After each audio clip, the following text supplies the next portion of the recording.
Good morning. I'm Under Sheriff Pat Ivy, and it is without pleasure that I announced this morning the arrest of one of our employees.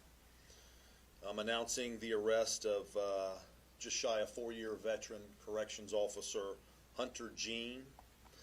He's being arrested for 3 different crimes. The first is deliver and distribute methamphetamine, which is a 2nd-degree felony. Deliver and distribute marijuana, which is a 3rd-degree felony. And introduction of contraband into a detention facility, which is a 3rd-degree felony.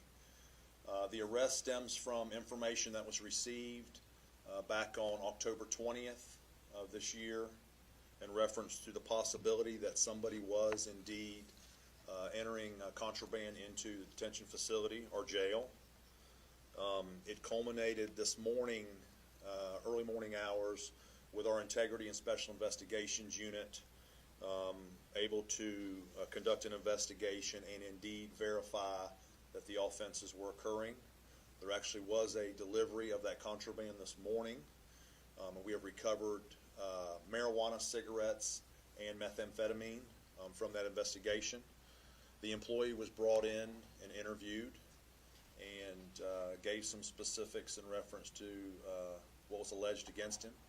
He was arrested and he has resigned his position with the Jacksonville Sheriff's Office. So this marks the 10th arrest in 2020 of JSO employees, 4 of which are corrections officers, 4 of which are police officers, and 2 are civilians. So with that, I will take any questions you may have.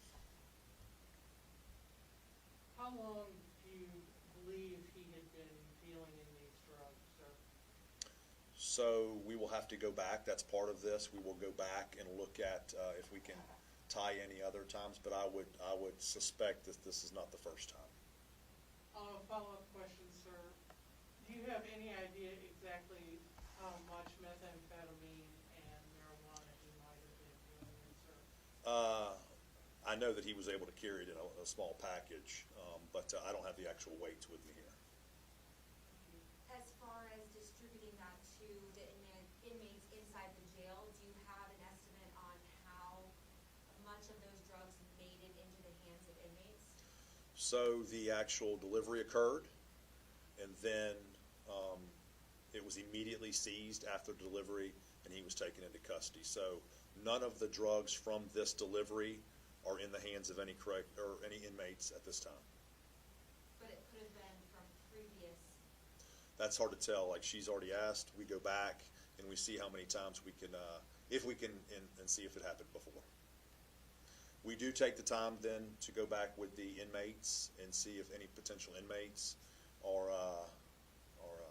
would be charged with any additional charges in reference to the situation, but that'll also be in the future.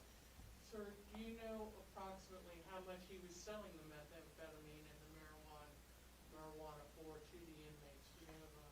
So it's looking more like he was paid to get this, not that he's actually selling like he's the dealer. That's what it looks like at this point.